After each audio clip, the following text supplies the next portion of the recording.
अस्सलाम वालेकुम दोस्तों, अरशद अमान होमी स्टूडियोज़ में आपको खुश आमदीद कहते हैं। आज जो मैं टॉपिक आपके सामने लेके आया हूँ, ये बहुत अहम टॉपिक है पाकिस्तान की इकॉनमी के हवाले से, पाकिस्तान की रियल स्टेट की रिसेशन के हवाले से और ओवरसीज़ पाकिस्तानीज़ के हवाले से। बेसिकली टॉपिक है ओवरसीज़ पाकिस्तानीज़ का जो ट्रस्ट डेफ़िसिट है, जो इस वक़्त शेक हुआ है, उसको हम कैसे वापस ला सकते हैं और ओवरसीज़ के साथ पाकिस्तान के डेवलपर्स ने, पाकिस्तान की प्रोजेक्ट्स ने क्या किया है, क्योंकि वो इस वक़्त बहुत डिस्टर्ब हैं। किसी भी ओवरसीज़ पाकिस्तानी के साथ अगर आपकी बात होती है तो उसका पहला पॉइंट ये होता है कि नहीं, मैंने तो अब इन्वेस्टमेंट पाकिस्तान में नहीं करनी, मैंने इन प्रोजेक्ट में इन्वेस्टमेंट की थी और यहाँ से मुझे ये नुकसान हुआ। और आप अगर देख वाक़ई ओवरसीज़ पाकिस्तानीज़ के साथ ज़्यादती की गई।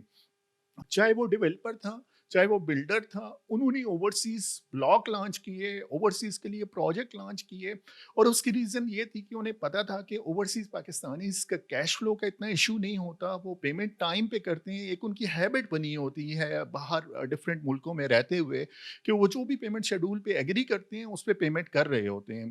तो लोकल डेवलपर, लोकल बिल्डर्स ने ये कहा समझा और इसी वजह से कई ऐसे प्रोजेक्ट ओवरसीज़ के लिए लॉन्च किए गए कि ओवरसीज़ पेमेंट अच्छी भी करती हैं, उनका प्राइस टैग भी ज़्यादा रखा गया और वो टाइम पे भी करते हैं।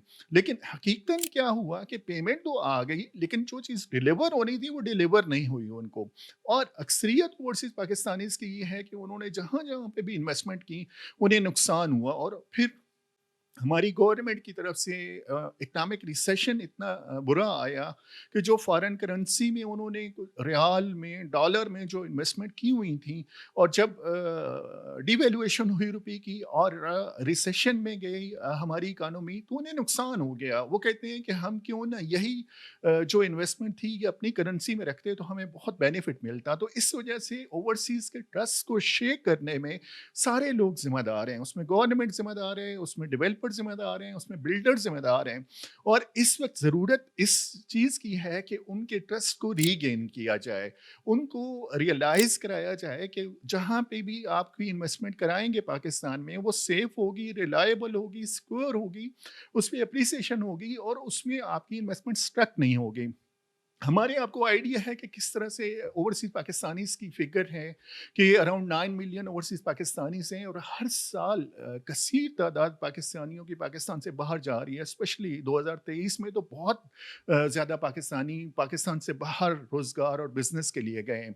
और एक ओवरसीज़ पाकिस्तानी जब पाकिस्तान से बाहर जाता है तो उसका ड्रीम ये होता है कि मैं अर्निंग करके अपनी फैमिली को सिक्योर करूँ, उनके लिए कोई घर का बंदोबस्त करूँ, उनके लिए कोई अपार्टमेंट का बंदोबस्त करूँ, उनके लिए किसी ऐसी इनकम का बंदोबस्त करूँ जो पैसिव इनकम हो और जो किचन के एक्सपेंसेस हैं उनसे बेफ़िक्र हो जाएँ।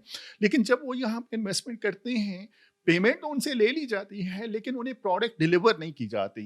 प्रोजेक्ट लेट हो रहे हैं, चाहे वो हाई राइज़ वाले देख लें, चाहे वो हाउसिंग सोसाइटीज़ देख लें। प्रोजेक्ट जो अभी इसी वजह से ओवरसीज़ पाकिस्तानी अब इंटरेस्ट नहीं ले रहे पाकिस्तान में इन्वेस्टमेंट करने का। तो पिछले कुछ अरसे में अगर आप देखेंगे कि कोई नए प्रोजेक्ट अगर आए हैं तो उन पे रिस्पॉन्स नहीं मिला ओवरसीज़ पाकिस्तानीज़ की तरफ से और यही रीज़न है। तो इस इश्यू को हमें सबको देखना चाहिए, पाकिस्तान की गवर्नमेंट को देखना चाहिए, पाकिस्तान के डेवलपर बिल्डर्स को देखना चाहिए, रियल एस्टेट कम्युनिटी को देखना चाहिए कि ओवरसीज़ के साथ जो कमिटमेंट की जाए, उसको पूरा किया जाए। तो ये थी आज की एक टॉपिक ओवरसीज़ पाकिस्तानीज़ के हवाले से। आप अगर इंटरेस्टेड हैं इस टॉपिक पे फर्दर डिस्कशन करने के लिए या ऐसे प्रोजेक्ट आप समझ रहे हैं कि ये ओवरसीज़ के लिए बहुत रिलायबल हैं, जेन्युइन हैं, तो आप हमें कांटेक्ट कर सकते हैं। और आप अगर ओवरसीज़ पाकिस्तानी हैं और आप पाकिस्तान में जेन्युइन और रिलायबल प्रोजेक्ट में इन्वेस्टमेंट करना चाह रहे हैं, तो आप हमें कांटेक्ट कर सकते हैं हमारे फ़ोन नंबर के थ्रू, फेसबुक पेज के थ्रू, यूट्यूब चैनल के through. Keep in touch. Thank you so much.